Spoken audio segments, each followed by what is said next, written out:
Gouvernez votre esprit ou votre esprit vous gouvernera, disait Bouddha. Et comment faire? Est-ce que vous avez eu un manuel, un mode d'emploi à votre cerveau? Non. À la naissance, malheureusement, on n'en reçoit pas. Eh bien, c'est l'occasion d'en parler et de voir comment et quoi on pourrait développer pour aller beaucoup mieux avec son cerveau ou utiliser son plein potentiel.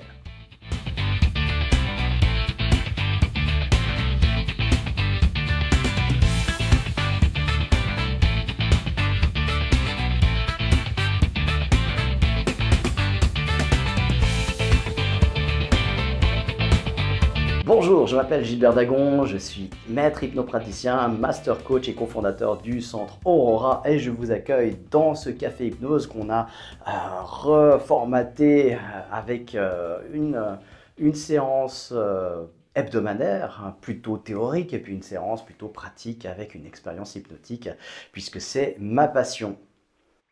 Alors aujourd'hui, j'aimerais vous parler dans ce café hypnose, eh bien, de ce mindset. C'est mon cheval de bataille. C'est ce qui a vraiment révolutionné ma vie, c'est quand j'ai changé de mindset, quand j'ai compris que j'avais une télécommande dans les mains, qu'on m'avait jamais dit que je l'avais et qu'on m'avait jamais montré à l'utiliser. Et surtout, voilà, c'est la télécommande de notre cerveau. On n'a jamais reçu de manuel quand on était enfant pour pouvoir se servir de ces choses-là. Imaginez si vous aviez eu, si on avait eu un cours sur les émotions, hein, un cours hebdomadaire, hein, 2 heures, période de 2 heures, ou 2 périodes, on va dire, plutôt de 45 minutes, donc 1 heure et demie par semaine sur les émotions, sur la communication, comment communiquer avec les autres, comment communiquer avec soi-même, comment, je sais pas, changer un état émotionnel. Voilà, on se retrouve le matin, bon, on n'est pas super bien. La première question à se poser, c'est est-ce qu'on aimerait changer d'état, être mieux? Si la réponse est non, c'est parfait, on continue comme ça. Si la réponse est oui, on aimerait être mieux, eh bien, c'est d'avoir des outils, parce qu'il ne suffit pas juste de décider d'aller mieux pour que ça aille mieux. Parfois oui, parfois ça suffit, mais parfois il faut quelques outils, quelques appuis, quelques soutiens. Et parfois, si on est dépendant d'un médecin, d'un coach, d'une personne extérieure, d'un amoureux, d'une amoureuse, on ne l'aura pas toujours sous la main. Et puis, on n'a qu'une seule vie à vivre à la fois, c'est la sienne. Donc, on va se retrouver la plupart du temps à vivre avec soi et pour soi. Malheureusement, c'est comme ça. Alors, on peut partager cette vie avec d'autres, mais on est des êtres individués. On ne peut pas fusionner avec d'autres personnes, malheureusement, même avec tout l'amour qu'on a pour certaines personnes, que ce soit nos parents, nos enfants, notre conjoint. Eh bien, on ne peut pas. On doit vivre notre vie seul. On est né seul et on mourra seul. Voilà. C'est quelque part, c'est pas déprimant, hein, c'est juste que c'est un état de fait. Et si on refuse ça, on rentre dans une illusion qui peut nous faire souffrir, justement. Donc pour pas souffrir, eh bien, ce serait bien d'apprendre comment fonctionne notre cerveau et comment on peut l'utiliser à bon escient pour nous soutenir, pour nous aider et pas le contraire. Je vois tellement de gens en consultation qui viennent et puis qui sont leurs propres bourreaux au fait. Ils viennent pour des raisons de mal-être où ils sont pleinement engagés dedans. Hein, comment ils se racontent leurs histoires, comment ils se racontent un événement, comment ils se racontent ce qu'ils ont subi de quelqu'un d'autre. Et on s'aperçoit que si on change un petit peu la façon de se raconter les histoires, eh bien l'état intérieur change complètement. On se retrouve dans des états complètement différents. Et la question est, est-ce que l'état dans lequel je suis, est-ce qu'il me convient ou est-ce qu'il ne me convient pas? Et s'il ne me convient pas, eh bien c'est de prendre cette télécommande et pouvoir changer les choses. Encore une fois, malheureusement, on n'a pas eu des cours sur la télécommande à l'école. Alors, c'est pas parce qu'on n'a pas eu à l'école qu'on n'a pas que c'est fini, qu'il ne faut pas apprendre et qu'on n'a pas la possibilité d'apprendre. Non, il y a des choses qui existent aujourd'hui qui vous permettent d'apprendre. C'était pour ça que j'ai créé ce cours déjà, le stage de coaching mental, comment utiliser son cerveau pour la reprogrammer, pour reprogrammer les fonctionnalités de son cerveau à la réussite. Et puis dedans, on trouve justement prendre les commandes de son cerveau. Devenez votre propre leader afin de créer votre histoire telle que vous rêvez qu'elle soit. Pour cela, il existe plusieurs moyens. C'est apprendre le fonctionnement de votre cerveau afin qu'il soit à votre service et non l'inverse. À travers l'exploration fonctionnelle du cerveau, vous apprendrez par des techniques simples à utiliser pleinement le plein potentiel de votre mental, communication, canaux sensoriels, discours interne, focalisation, orientation des pensées, développement des performances et puis utilisation d'un état modifié de la conscience. On apprend tout ça en 2 jours, ou alors on a le livre aussi, hein, si vous voulez plutôt lire plutôt qu'assister à un cours. Le cours d'ailleurs, vous n'avez même plus besoin de vous déplacer. Et si vous aimez partager avec des gens, vivre une expérience en groupe, eh bien il y a la formation en présentiel, mais il y a aussi le livre, je dis 400 pages, oui, 370 pages, où on apprend justement ces techniques-là. C'est un peu le mode d'emploi à votre cerveau, et c'est que le premier niveau, le premier tome. Il y aura un deuxième tome qui est en cours d'écriture, qui va parler vraiment sur comment on évolue au fait dans cette matrice. On appelle ça souvent, eh bien, de plus en plus, aujourd'hui, on a conscience, les milieux aussi scientifiques a conscience qu'on est dans une espèce de moule, une espèce de matrice. Alors ma vision là-dessus, c'est pas de le voir comme dans le film Matrix, encore que ça pourrait, hein, mais ma vision c'est plus que on est tellement formaté dès la naissance, et pas forcément négativement, hein, c'est juste qu'on a des programmes qui s'installent, comme un téléphone portable ou comme un ordinateur, qui sont préinstallés ou qui s'installent au fur et à mesure de l'utilisation. Et quand on a 10 ans d'utilisation sur un téléphone, sur un ordinateur, on va dire, un téléphone portable il est obsolète déjà bien avant, mais si on pouvait mettre une échelle, dire ben voilà, pour un téléphone portable c'est une année, pour une vie d'humain ce serait 10 ans, ben en une année on installe tellement de choses dans un téléphone portable qu'il n'est plus du tout pareil que quand on l'a pris de la boîte. Et bien nous non plus, à 10 ans on n'est plus pareil que quand on est sorti à la vie, quoi, qu'on est né. Et ça va se développer comme ça. À 20 ans, on n'est plus pareil non plus, à 30, à 40, à 50, 60, etc. Et donc, on a toujours ces programmes qui sont là à l'intérieur et qui sont constitués par ce qu'on a vu autour de nous, qu'on a mis dans des cases, hein, papa, maman, un homme c'est comme ça, une femme c'est comme ça, et puis ça va nous constituer par des points de repère. Si je veux ressembler à ça, il va falloir que je développe ça, mais c'est tout inconscient, hein, c'est des schémas automatiques. Ensuite, c'est la culture aussi, on va être imprégné complètement de notre culture. On va recevoir tellement de programmes sans même s'en rendre compte, sur des croyances, sur des obligations, sur des devoirs, sur des implications, comment dire, sur des limitations acquises, hein, induites. On va dire, mais non, toi tu n'es pas capable de faire ça, toi tu es timide, toi tu es si, on aura pris des étiquettes aussi, au passage. Et puis ça va nous formater et donc nous mettre dans une matrice. Et après, il y a toutes nos expériences personnelles. Comment on va recevoir une expérience plutôt qu'une autre. C'est cette expérience que je cite souvent, ces 2 enfants qui jouent dans les vagues au bord de la mer, et puis il y a tout à coup une grosse vague qui projette les 2 enfants violemment sur le sable. Il y en a un qui va pleurer vers sa maman parce que ça l'a traumatisé, et ça va peut-être même faire un précédent qui va le traumatiser pour toujours vis-à-vis de la mer. Et puis l'autre va chercher une vague encore plus grande parce que ça l'a amusé. La vague est la même pour les 2 enfants. Qu'est-ce qui fait qu'il y en a un qui se raconte une histoire qui le traumatise et l'autre qui l'amuse? Et c'est ça, toute la complexité, la particularité de l'être humain. Et c'est pas parce qu'on s'est raconté une fois une histoire de telle manière qu'on ne peut pas changer la façon dont elle s'est racontée l'histoire à ce moment-là. Et c'est ça qui est magnifique avec notre cerveau. Alors, je ne sais pas comment on l'appellerait, cette fonctionnalité-là. Eh bien, c'est de pouvoir remodéliser notre histoire de vie, c'est-à-dire changer ce qui nous arrive, l'impact de ce qui nous arrive, pas ce qui nous arrive, mais l'impact de ce qui nous arrive, même beaucoup plus tard, des années plus tard. On le fait régulièrement en séance d'hypnose, hein. C'est ce qu'on fait quand on va faire une régression. On va changer aussi l'impact émotionnel que l'événement a eu dans cette régression. Et quand on revient, eh bien, l'état a changé. C'est incroyable. incroyable parce que ça, on va dire plutôt, c'est stupéfiant, parce que c'est vrai, ça arrive, c'est incroyable. Dans le terme, c'est pas crédible, donc on peut pas y croire. Bah oui, c'est surprenant, c'est tellement surprenant qu'on a de la peine à y croire comme ça, mais pourtant, ça se passe.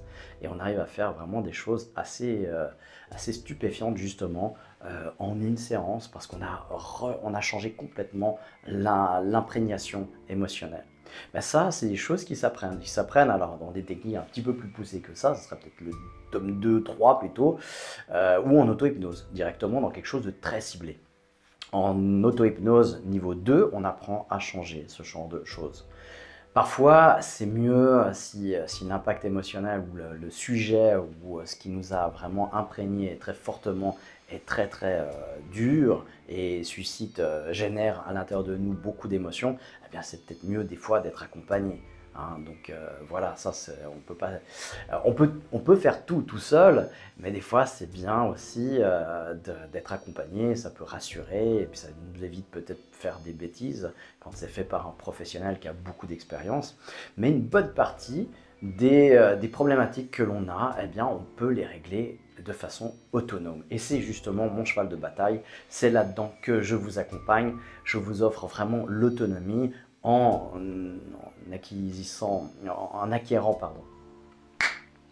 acquérant des outils fonctionnels qui vous permettent vraiment de prendre le contrôle, les commandes de votre cerveau pour vous amener à plus de santé, plus de bien-être, plus de réussite dans votre vie. Et ce n'est pas des 20 mots, c'est effectif, c'est vraiment quelque chose qui a des résultats tangibles.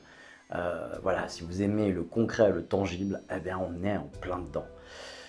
Voilà, donc, ce que souvent il y a des gens qui parlent de hacker son cerveau. Moi je dirais, bah, justement, contrairement à un ordinateur et à un hacker qui vous hack votre cerveau, apprenez à utiliser des antivirus.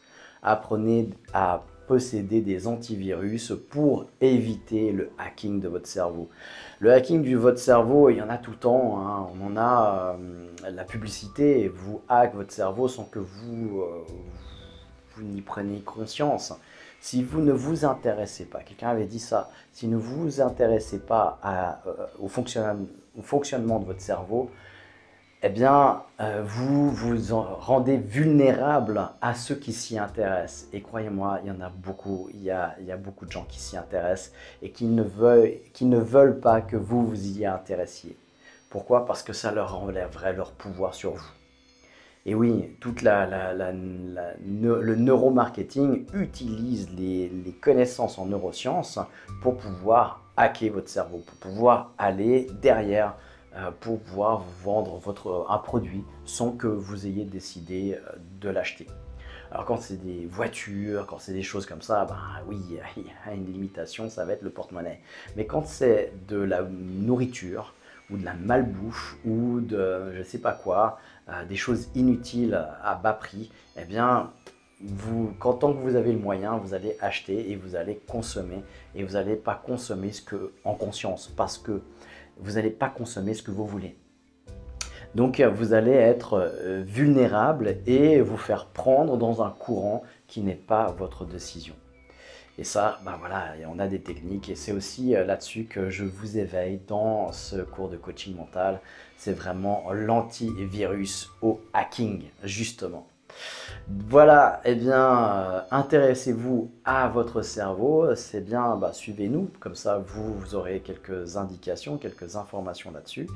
Et puis, vous pourrez aussi atteindre des régions qui d'habitude sont inexplorées, ou en tout cas on vous met de côté en vous disant, quoi, en vous cachant que vous pourriez utiliser ces parties-là, hein, comme votre inconscient, qui est à la base de toute la fonctionnalité de votre corps, la production d'hormones, la production d'énergie, le sommeil, mais tout, la régénération cellulaire, l'homéostasie, comme on dit, l'équilibre de santé dans votre corps.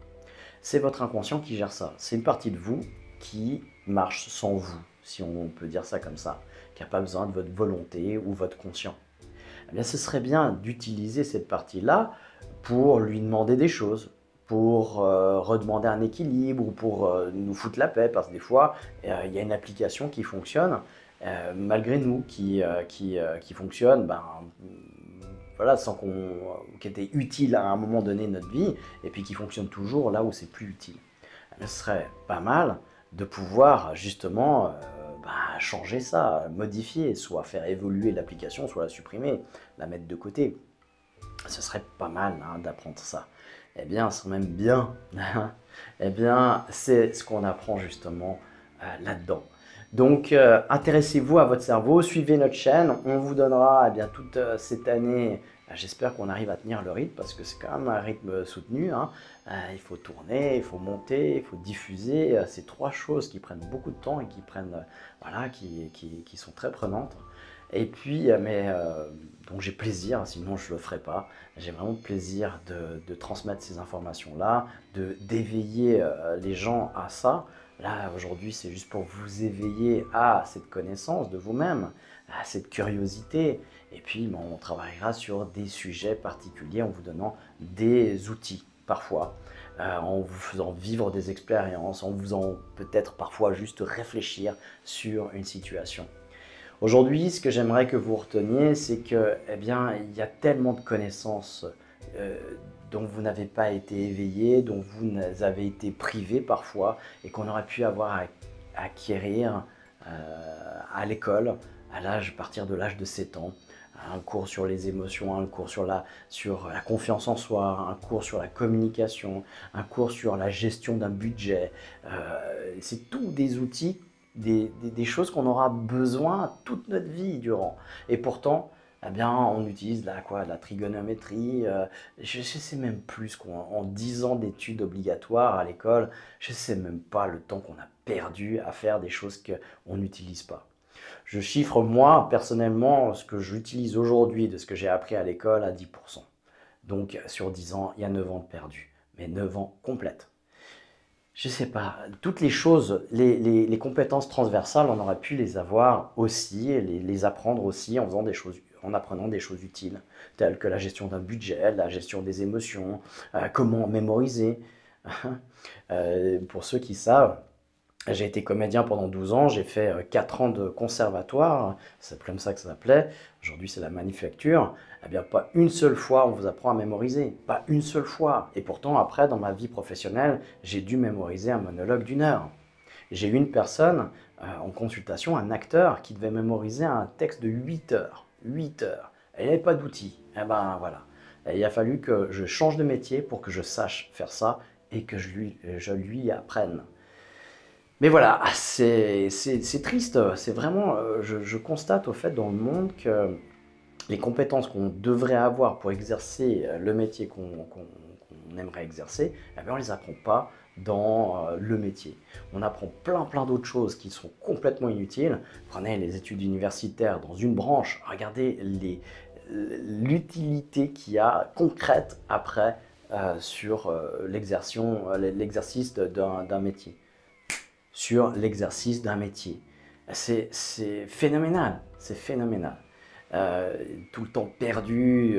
Alors oui, il y a certainement un but derrière, c'est de casser, de limiter, d'élaguer, voilà, de faire un tri, pour être trivial, faire un tri complet sur voilà, les plus résistants, ce sera les plus dociles, en quelque sorte. Ceux à qui ça énerve d'apprendre des choses qui seront inutiles pour la suite, eh bien, ils ne résistent pas et ils partent. Et pourtant, ce seraient ceux-là qui seraient les plus efficaces après, dans le concret, malheureusement. Voilà, eh bien, c'est ce que j'avais à vous dire aujourd'hui dans ce Café Hypnose. Eh bien, encore une fois, là, c'est plus de la réflexion, donc partagez, échangez avec moi, mettez vos commentaires, likez ou mettez un pouce en bas si vous n'aimez pas. Ça, voilà, c'est possible, vous avez la possibilité de vous exprimer.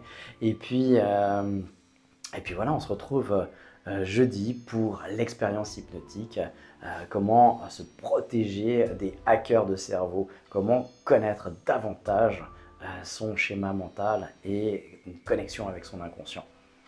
Alors à jeudi, et d'ici là, portez-vous bien.